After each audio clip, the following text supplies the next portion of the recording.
So this is my virtual world Brave deck that I won locals with last week. It is a very fun deck to play.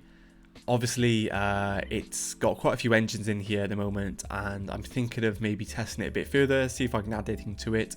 But if you guys are looking for a virtual world Brave deck, feel free to screenshot this and use it as a template. If you want a bit more details, etc., feel free to stick around and I'll try and explain it as best I can. If you guys are new, feel free to subscribe, follow, all that good stuff, and check out my Twitch as well, where I stream weekly content. We just topped the YCS on the weekend, so yeah, if you wanted to see myself playing in some tournaments, Master Duel tournaments and stuff, feel free to check me out on Twitch. I'll leave all the links below. So yeah, we'll get straight into it. So hand traps, we played 3 Gamma, 3 Ash, Ogre. Ogre is a part of the E-Tele engine, but if you open it, it's actually not too bad because you can summon cards like Nian and Lulu off your E-Tele. So yeah, pretty strong. Same with Gamma. I feel like you can play Gamma very well going first and second, so I wanted to play Gamma in the main deck definitely, as well as Ash, because Ash is just generically really good.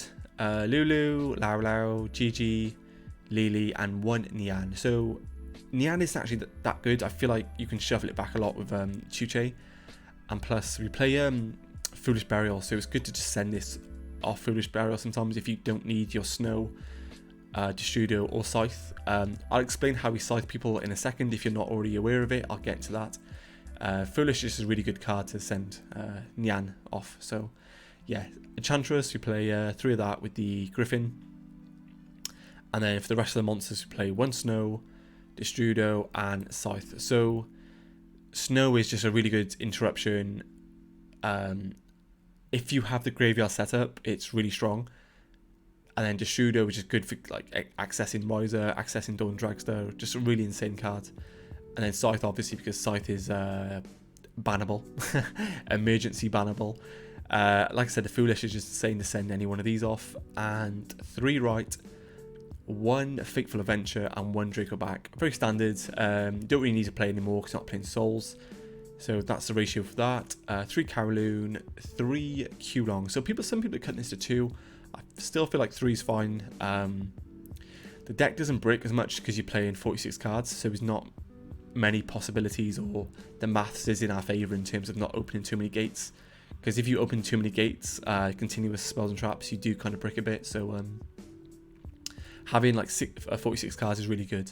Plus, if you can set up your token, the Adventurer token package, before you play, it actually protects you from Ash, and you can do some crazy link stuff, synchro stuff with the Griffin and the actual token itself. So yeah, very insane, explosive deck. I find it's really fun to play in general. Like, I really enjoyed playing the deck.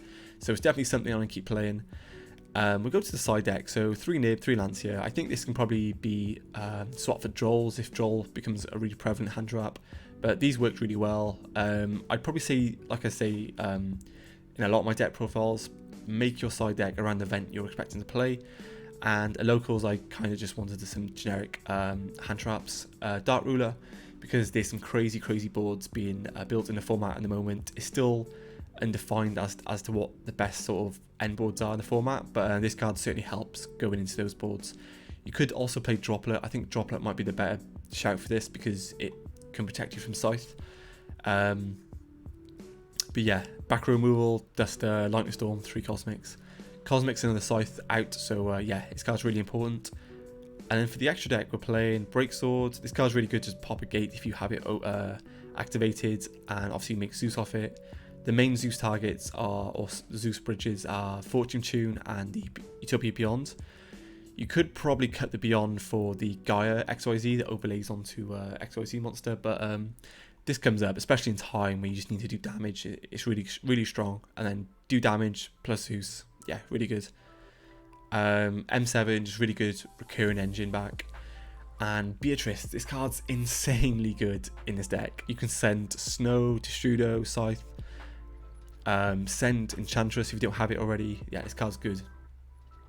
Zeus, of course, because sometimes just going second, trying to do a Fortune Tune into a big board and just Zeusing your way through it is just really good. Synchro 6s, you play Coral Dragon and Charger. I don't think I'd cut Charge. I think Charge is really good for just getting draws, and plus you can overlay it onto Beatrice, so that's why I really like it. And then Coral Dragon is very, very good going second, and it's just a better charger going second in my opinion. The Riser, which is part of the combo, you can Lulu plus Brave token or Venture token into Riser. Riser send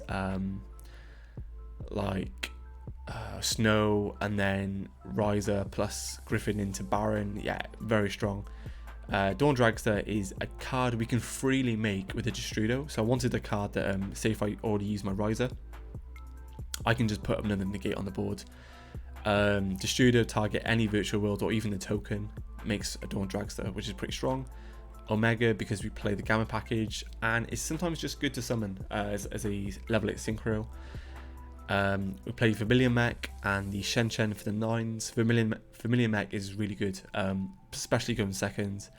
And my favourite card this format, or like a spicy, not spicy, but just a card that's very, very good against the format in general, is Shen. Having Shen plus Chuche with Griffin and token is actually a pretty decent board. So yeah, Shen's solid. And the Prank Kids deck like loses to this so hard. So yeah. Generic 10s, we play Baron, the best one, and Cheng Ying. So Cheng Ying, I play it against like Eldritch. There's loads of decks you can just end on this, and it does puts in huge work. This card's very cheap right now, so if you haven't got your copy of Cheng Ying, I pick it up before the price of it goes up, because I think it might go up towards the end of the season, Nationals, Euros. So yeah, that's the deck, guys. If you want to use this as a template, ask any questions away if you have any, and I'll see you guys in the next one.